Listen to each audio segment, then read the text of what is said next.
But मुझे ऐसा लगता है कि if she is clean, hygienic and good by तो नेचर, वो आप जज कैसे कर रहे हो? देख देख के ही वाइब आती है? वो पता चल जाता है। आप जब स्मूच करते हो, वो माउथ का टेस्ट और बॉडी से स्मेल और कपड़े जैसे नेल्स, हेयर, सबसे पता चल जाता है कि अंदर कैसा होगा अगर बाहर ऐसा है तो। तो इतना तो मैं देख के ही बता दूँगा। तो उससे समझ आता है परफ्यूम। बाहर ऐसा है तो अंदर कैसा कैसा अंदर क्या होगा? मामला है, देख के बता देते हो। वाह यार। अब इतना एक्सपीरियंस हो गया भाई तो को। मैं बस मुझे 1 सेकंड चाहिए होता है उसके लिए, तो मैं बहुत भाई नाखून देख कर ही पहचान ले रहे हैं। हाँ, मैं उनका हिस्ट्री बता सकता हूँ, उनके नेल आर्ट से। अच्छा, it turns me on, also I can tell a lot about that. अगर नेल्स बड़े लंबे लंबे हैं तो बहुत शौकिया है। अच्छा।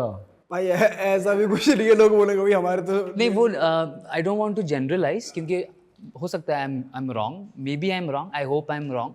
मेरा ऐसा हुआ है, मेरे साथ मैंने जब भी देखा है कुछ नेल्स के शेप्स होते हैं, साइजेस होते हैं। मैं तो शौकिया किस चीज में कि भाई बेड पे कैसी चटक चीजें पसंद होंगी? मतलब they are adventurous, they like going out, they like meeting people, they are not holding themself back.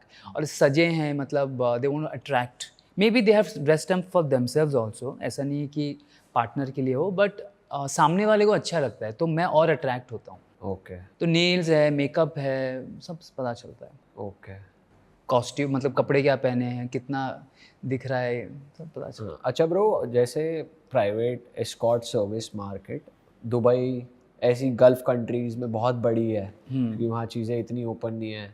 European countries are more open to sex, वो लोग ज़्यादा ओपन है, तो लोग भी इजीली अवेलेबल हो जाता है। बट इधर हमने जो देखा है दुबई साइड बहुत ज़्यादा है। तो आप नहीं टारगेट करते कि आप इंटरनेशनल क्लाइंट्स टारगेट करो, या फिर आप इंडिया के बाहर जाओ, या थोड़ा कुछ ऐसा मार्केट एक्सप्लोर करो? बहुत मेरा टारगेट है, पर वो अभी तक फुलफिल नहीं हो पाया है अभी तक। May be next year, but मैं आई प्ले वेरी कंफर्टेबली। मैं जानता हूँ तभी मिलता हूँ मैं। जैसे मुझे रैंडम डीएम्स आते हैं लेडीज़ के, proper verified accounts, but I don't reply, क्योंकि मुझे लगता है क्या चल रहा है किसके मन में, मैं जाऊँगा क्या होगा। अगर किसी ने बोला है कि you know she really wants to meet you, she is my friend, मैं इंट्रोड्यूस करवाता हूँ, then only I meet, otherwise मैं रैंडमली आई अवॉइड। और अभी जितना भी मेरा फॉरेन ट्रैवल हुआ है, उस वक्त क्या होता है कि हम लोग शूट से के सिलसिले में जाते हैं। शूट होने के बाद और मन नहीं होता है कि नए लोगों को जाके पटाओ, उनसे बात कर, अपना काम हो चुका है। मेरे को चाहिए होते 7-8 घंटे की नींद, क्योंकि फ़्लाइट होती है या तो शूट होता है, या तो अगर आधा घंटा 1 घंटा मिलता है, अगर जिम है थोड़ा रनिंग कर लिया, ताकि यू नो ये लोग थोड़ा ग्लो आ जाए। तो और वहाँ पे हो ही नहीं पाता। मैं चाहता हूँ, मैं वहाँ के लोकल ऐप्स भी डाउनलोड करता हूँ, बट एक्सप्लोर करने का मौका ही नहीं हुआ है। अगर मैं कभी सोलो ट्रैवलर होके गया, मैंने पोस्टर डाला है कि आई एम ट्रैवलिंग, जैसे आजकल मैं डालता हूँ, तो लोग आते हैं गोवा वोवा में मिलने। अगर वैसा हुआ तो मे बी, बट ऐसा तो कुछ हुआ नहीं अभी तक। जब आप कोई कंट्री ट्रैवल कर रहे होते हो तो वहाँ पे आप फॉरेनर से मिलते हो क्या होता है कि ऑन डेटिंग ऐप से, ऐसा कुछ नहीं, चलाते हो? वक्त नहीं मिलता ना, क्योंकि we are always in a team, in a group. सिर्फ मसाज पार्लर जाते हैं, वो ही एक प्राइवेट टाइम है, वरना सब, और जो भी उस वक्त आपकी हीरोइन होती है, आपकी बॉन्डिंग उनके साथ अच्छी है, या तो आप उनको आपने रेकमेंड करवाया है, तो आप लोग इतना कंफर्टेबल होते हो कि, और फिर नए लड़कियों को देखना, बात करना। कभी अगर किसी फॉरेनर को अपने प्रोफेशन के बारे में आपने बताया, कभी इंटरेक्शन हुआ हो, तो वो कैसे रिएक्ट करते हैं? मैंने एयरपोर्ट पे बताया था एक लड़की को, तो उसने बोला कि can I have your Instagram. तो मैंने उसको बोला, मैंने सोचा क्या बोलूँ, झूठ बोलूँ, सच बोलूँ। मेरा एक फ़ेक नेम भी है, बट मैं आजकल और वो यूज़ नहीं करता। क्या था आपका फेक न्यूज़? अब तो आप यूज़ कर ही नहीं सकते भाई, अब तो आप फेमस हो। अरुण। अच्छा, तो बल्कि शेक्सपियर ज़्यादा फेक नेम साउंड करता है किसी को आप बताओगे।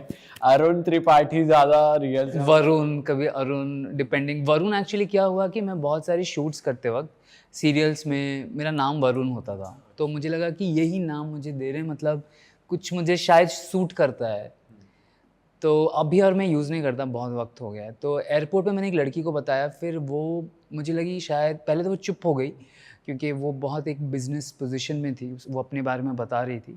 उसने देखा बैठ के, फिर उसने गूगल किया, फिर कुछ टाइम तो बात नहीं की, बट फिर उसका डीएम आया मुझे कि it's okay, I thought about it and all. She was pretty okay. I mean foreigner होके भी उसको 2 मिनट लगा टू अंडरस्टैंड कि एक्चुअली मैं am sitting with somebody who is an adult film star, you know. तो बाद में मिले आप उनसे? नहीं, एक्चुअली हम कभी मिले नहीं, हम ऐसे ही फ़्लाइट पे वेटिंग लाउंज में बात हुई। पार्टीज़ में मिलता हूँ मैं बाहर की लड़कियों से, वो लोग शॉक हो जाते हैं कि आजकल कुछ तो एक ऐप है, जैसे आपका फ़ोटो लेके वो डालते हैं ना, आपका पूरा प्रोफाइल आ जाता है, फेस का कुछ है। अच्छा जी, ये भी ऐप आ चुकी है? हाँ, तो उससे बहुत लोगों को पता चल जाता है, इसलिए मैं आई डोंट यूज़ फेक। ये डेटिंग ऐप ही है क्या? नहीं, कैसी ये ऐप? एक टेक्नीक है, अगर आप किसी का फ़ोटो लेके गूगल पे कॉपी करते, गूगल नहीं, वो कुछ एक ऐप या लिंक या वेबसाइट है, वहाँ पे आपके सिमिलर सब आ जाएंगे। तो ये लड़कियां जिनसे आप पार्टीज में मिलते हो, फॉरेनर्स, ये कैसे कभी ऐसे हुआ है कि इन्होंने इनवाइट कर दिया हो आपको? हाँ, तो वहाँ पे बात होती ना, जैसे आप किसी पार्टी में गए, वहाँ पे 3-4 फॉरेनर्स बैठे हैं, कि कोई बिजनेसमैन है, कोई कुछ भी कर रहा है, मैं एक्टर हूँ, तो पूछते what have you done as an actor. तो पहले तो मैं बोलता हूँ वही पुराने एड्स एंड ऑल, उस दिन दिखाओ। फिर मेरे फ़ोन में होता नहीं है, फिर बोलते हैं कि, तो एक लड़की ने पता नहीं कैसे उसने एक फ़ोटो ले लिया और उसने डाला और बोला इज़ दिस यू?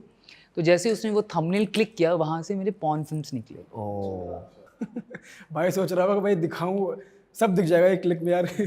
तो सब दिख गया, तो मैं रेडी नहीं था, क्योंकि आई जस्ट एंटर्ड और 5-10 मिनट हुआ था, बट तो ऐसे कई इंसिडेंट्स हुए, उसके बाद से I have stopped using fake names. अच्छा ब्रो, जैसे आपको डीएम्स आते हैं, कई डीएम्स ऐसे भी आते हैं कि यार लड़कों के भी लड़कियों के भी हमें इस इंडस्ट्री में आना है, रेफ़र कर दो, तो आपका क्या टेक होता है? फर्स्टली आप उन्हें काउंसिल करते हो कि मत आओ, या मतलब कैसे आप डील मैं तो जो मुझे सेट पर भी लड़कियां मिलती हैं ना, मैं उनको भी काउंसिल करता हूँ कि क्यों आई हो तुम यहाँ पर, मत आओ। मतलब तुम जैसी भी दिखती हो, तुमको कुछ ना कुछ मिल जाएगा। अगर मतलब you don't have any other resource, फिर ठीक है। तो उसी तरह डीएम्स पे मैं ज़्यादा करके अवॉइड करता हूँ, क्योंकि क्या होता है ना, ये लड़के हैं स्पेशली, काम मांगते हैं, काम जैसे नहीं दोगे अनफॉलो कर देते हैं, फिर दे स्टार्ट अब्यूजिंग यू। तो अगर once you start talking to them, मतलब आप फंस गए। फिर आपको पहले पूछेंगे ब्रो क्या कर रहे हो, खाए क्या, अब आपका स्टेटस देखा किसी लड़की के साथ, तो मुझे बात करवाओ, बहुत इरिटेट करते हैं। फिर then they start abusing you, fake IDs बना के आपको इतना परेशान करते हैं। तो इसीलिए मैं लाइव जब करता हूँ, कभी कभी इंस्टाग्राम लाइव पे मुझे बोलते हैं, तो मैं सबको यही बोलता हूँ कि don't come into this industry, it is not for everyone. मैंने खुद मुझे कभी कभी लगता है कि इट इज़ वेरी डिफ़िकल्ट। कभी आप छोड़ोगे ये इंडस्ट्री? अभी ऐसा है कि मुझे इंडस्ट्री नहीं छोड़ रही। अभी जैसे मैं गैप ले भी लेता हूँ ना, फिर ऐसा कोई ऑफ़र आता है, बोलते हैं बाहर जाएंगे, ये लड़की है, ऐसा पैसा है, तुम्हारे हिसाब से काम होगा, तुम्हारा मूड होगा तब करेंगे। तो इतना अच्छे अच्छे ऑफ़र्स आते हैं कि मैं, और तो ये मनी और लग्जरी आपको अट्रैक्ट कर देती एक साथ आता है ना, ट्रैवल भी आता है, फीमेल कंपेनियनशिप भी आती है, पैसा भी आता है, तो तीन jackpot। चीजें आ रही हैं तो एक फिर साथ। मैं मना नहीं कर पाता।